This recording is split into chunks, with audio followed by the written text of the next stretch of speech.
یہ ایک کتاب ہے حضرت تھانوی رحمۃ اللہ علیہ کی اغلاط العوام فی باب الاحکام.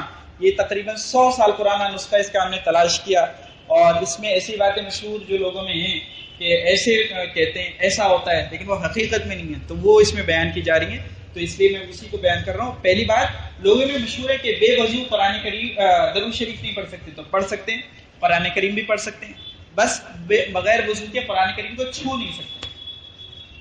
ایک مسئلہ یہ ہے بہت عام ہے کہ اگر کسی کا سطر کھلا ہوا نظر پڑ جائے تو وضو ٹوٹ جاتا ہے. یا اس طرح بھی عام ہے کہ اگر کسی نے وضو کیا ہوا ہے اس کا سطر کھل جائے تو وضو ٹوٹ جاتا ہے. تو دونوں طرح سے وضو نہیں ٹوٹتا. وضو کو توڑنے والی جو 8 چیزیں ہیں اس میں یہ بات شامل نہیں. اس لیے البتہ اپنا سطر بھی بغیر کسی ضرورت کے دیکھنا یہ حیا کے منافی ہے، اور دوسرے کا سطر دیکھنا یہ تو جائز ہی نہیں. تو لیکن وضو نہیں ٹوٹے گا. گناہ ہونا الگ بات ہے، اگر دیکھے گا تو گناہ ہونا الگ بات ہے، لیکن وضو نہیں ٹوٹے گا. بعض لوگ سمجھتے ہیں گھٹنا کھل گیا تو وضو ٹوٹ گیا. کچھ نہیں ہوتا اس سے، وضو نہیں ٹوٹے گا. ایسے ہی بعض لوگوں میں مشہور ہے کہ جب کوئی نیا آدمی مسلمان ہو تو اسے مسحل دینا چاہیے، تاکہ جب تک مسحل نہیں دیں گے وہ پاک نہیں ہوگا. مسحل مطلب لوز موشن کی دوائیں. وہ کہتے ہیں کہ اس کے اندر کا بھی پاک کرو. تو یہ مشہور ہے. تو ایسا کچھ نہیں ہے، اندر کا کوئی پاک ایسے نہیں کیا جاتا. اللہ تعالیٰ نے اس کو کلمے کی توفیق سے نواز دیا، اس کا دل پاک ہو گیا، سب پاک ہو گیا. مشہور ہے کہ زچہ جب تک غسل نہ کرے اس کے ہاتھ کی کوئی چیز کھانا درست نہیں. یہ بات غلط ہے. حیض اور نفاس میں ہاتھ ناپاک نہیں ہوتے. ہمارے یہاں یہ تقریباً ہر گھر میں پایا جاتا ہے. آپ اس سے اگری کریں گے کہ جب کوئی لیڈی ماں بنتی ہے تو باقاعدہ چلہ بدلواتی، اور جب تک اس کے ہاتھ کا کچھ کھاتے نہیں اس کو رسوئی میں نہیں جانے دیتے. یہ سب جہالت کی نشانی ہے. یہ جہالت ہے، شریعت کا اس سے کوئی تعلق نہیں. اگر کسی عورت کو خون آ رہا ہے، پیریڈز آ رہے ہیں، یا وہ ماں بنی ہے اس کی وجہ سے خون آ رہا ہے، تو اس سے اس کے ہاتھ ناپاک نہیں ہوتے. زمانے جاہلیت میں یہ سب چیزیں ہوا کرتی تھی، لیکن افسوس آج بھی ہوتا ہے، ہمارے گھروں میں بھی ہوتا ہے. ہم نے بھی دیکھی ہیں یہ چیزیں کہ چلہ بدلوا رہے ہیں. تو یہ سب شریعت میں نہیں ہے. تو ایک چیز یہ کنویں سے متعلق ہے، تو آپ کو ضرورت نہیں. اب کنویں کی عام طور پہ ضرورت ہی نہیں پڑتی. لوگ یعنی کتنی جنریشن کے بچے ایسے ہیں کہ انہوں نے دیکھا ہی نہیں کنواں کیا ہوتا ہے. اچھا، مشہور ہے کہ سور کے دیکھنے سے وضو ٹوٹ جاتا ہے. اس کی بھی کوئی اصل نہیں. اس کے ساتھ ساتھ یہ بھی سن لیجئے، میں نے جان بوجھ کے یہ لفظ استعمال کیا. میں انگلش میں بھی اس کو PIG یا پک کہہ سکتا تھا، میں نے اس لیے استعمال کیا ہے. لوگ یہ بھی کہتے ہیں اس کا نام بھی نہیں لینا چاہیے، وضو ٹوٹ جاتا ہے. سمجھے؟ تو اس لیے اس سے بھی کوئی فرق نہیں پڑتا. شریعت میں جو چیز بتائی گئی اس کے اوپر زیادتی کرنا جائز نہیں. تو اگر آپ ذکر کر رہے ہیں سور کا تو سور ہی کہیں گے، اس میں کیا حرج ہو گیا؟ تو اگر اس کو دیکھ لے، اس کا نام لے لے، اس سے وضو نہیں ٹوٹتا. اتنا وضو بھی اتنا کمزور نہیں ہوتا کہ ہر بار سے ٹوٹتا پھرے. اچھا، مشہور ہے کہ استنجے کے بچے ہوئے پانی سے وضو نہیں کرنا چاہیے. یہ بھی غلط ہے. یعنی اگر استنجا کے لیے لوٹا بھرا آپ نے، اب اس میں تو کچھ ہی پانی استعمال ہوا، اب وہ پانی بچ گیا تو وہ ناپاک تھوڑی ہو گیا. یہ ایک الگ میٹر ہے کہ آپ کا دل گوارا نہیں کر رہا کہ اس میں کلی بھی کریں. یہ دوسری بات ہے. گوارا کرنا اور نہ کرنا وہ الگ بات ہے. یعنی ایک سید تھے مولانا، تو ان کے سامنے چائے رکھی تو اس میں مکھی گر گئی. اب وہ کسی نے کہا کہ حضور کی حدیث ہے کہ جب مکھی چائے میں گر جائے تو اس کو ان کی کھانے میں گر جائے تو اس کو پورا ڈبو دو. کہ پہلے وہ ایک پر ڈالتی اپنا، اور اس میں بیماری ہوتی ہے، دوسرے پر میں شفا ہوتی ہے، تو پورا ڈبو دو اور پھر نکال کے پھینک دو، اس کو استعمال کر لو. تو وہ سید تھے، انہوں نے کہا کہ نانا کی سنت سر آنکھوں پر مجھ سے نہیں پی جائے گی. تو یہ الگ بات ہے، آپ نہ استعمال کریں، لیکن یہ نہیں کہہ سکتے کہ وہ ناپاک ہو گیا. اگر اس میں کوئی ناپاکی نہیں گری ہے تو پاک ہے، آپ استعمال کر سکتے ہیں. جیسے مثال کے طور پر جماعتیں جاتی ہیں، ٹرینز وغیرہ میں آپ سفر کرتے ہیں، اب وہاں استنجے کے لیے جو پانی آپ اسی سے وضو کر رہے ہیں، باقی پانی سے کوئی حرج کی بات نہیں. بعض کہتے ہیں کہ جس وضو سے جنازے کی نماز پڑھی ہو اس سے دوسری فرض نمازیں نہیں پڑھنی چاہیے. تو یہ بھی غلط مشہور ہے. اس سے کوئی فرق نہیں پڑتا. وضو ہوتی ہے، چاہے وہ جنازے کے لیے کی جائے چاہے فرض نمازوں کے لیے.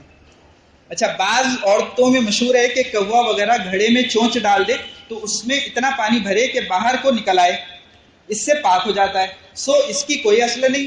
جس جانور کا جھوٹا مکروہ یا ناپاک ہے پانی تر ہو جانے سے بھی وہ ویسا ہی رہے گا، اگر پاک ہے تو پاک اور ناپاک ہے تو ناپاک۔ اسی طرح آج کل لوگ سمجھتے ہیں کہ اگر بکٹ بالٹی میں کوئی ناپاکی گر جائے تو نل چلا دیں، آپ ٹیپ چلا دیں اور اوپر سے بہنے لگے، یعنی وہ فل ہو جائے اور پھر بہہ جائے، تو وہ سمجھتے ہیں کہ بہتا ہوا پانی ہے۔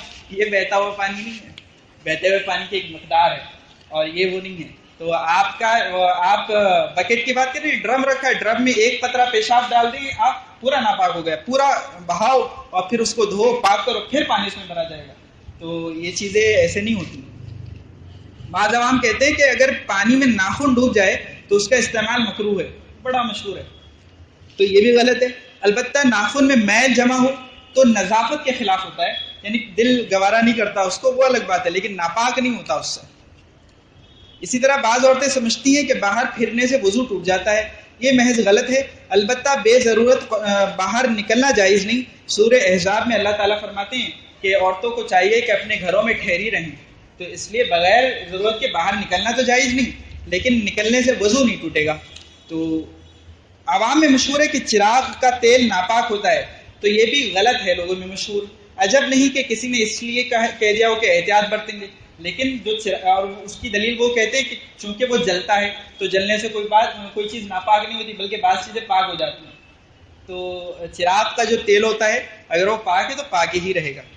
اسی طرح بعض لوگ کہتے ہیں کہ حقے کے پانی کو بھی عوام ناپاک سمجھتے ہیں، حقے میں جو پانی استعمال کیا جاتا ہے تو وہ بھی ناپاک نہیں ہوتا، البتہ نظافت نہیں ہوتی اس میں، اس لیے اس سے بچنا چاہیے۔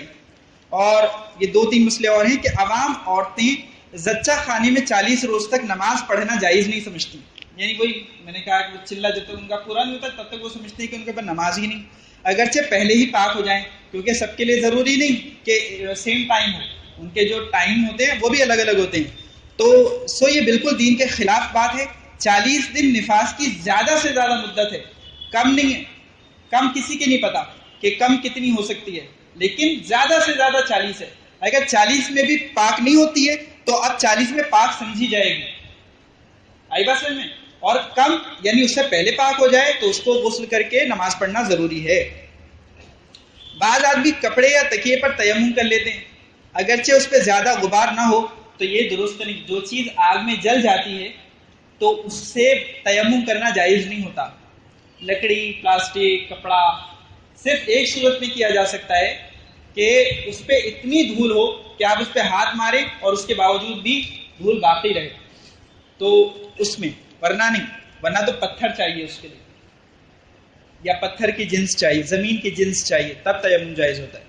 بعض کہتے ہیں کہ عورتوں کو اس طرح سے ناپاکی کے بال لینا ممنوع ہے، تو یہ بھی غلط ہے، یعنی جو بال ان کو بدن پر آتے ہیں اور وہ اس کو نکالنا چاہیں تو اس طرح سے نہیں لے سکتی، تو شرعاً منع نہیں ہے۔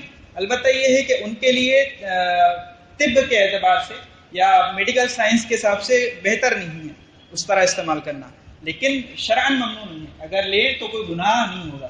اللہ تعالیٰ ہم سب کو صحیح سمجھ نصیب فرمائے اور صحیح علم نصیب فرمائے اور اس کے مطابق عمل کرنے کی توفیق نصیب فرمائے۔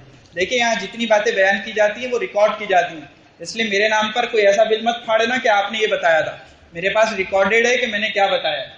اگر کوئی بات نہیں سمجھ میں آئی تو پھر آ کر پوچھ لینا کہ یہ بات مجھے سمجھ میں نہیں آئی، یہ بتا دیجئے، لیکن میرے نام پر آپ بل پھاڑیں گے تو یہاں پر بھی میرے پاس جواب ہے، قیامت میں بھی میرے پاس جواب ہے۔ اصل میں عوام میں مسئلہ بتانا ذرا جوخم کا کام ہے، لیکن یعنی ثواب کی امید پر کہ آپ بھی سمجھنے لگیں اس لیے بتایا جا رہا ہے۔ اگر نہیں سمجھ میں آتا آپ پھر سے پوچھیں، ایک بار پوچھیں، 2 بار پوچھیں، 10 بار پوچھیں، لیکن غلط بیان ہی نہ کریں کہ آپ نے اس طرح بیان کیا ہے۔ وآخر دعوانا ان الحمد للہ رب العالمین۔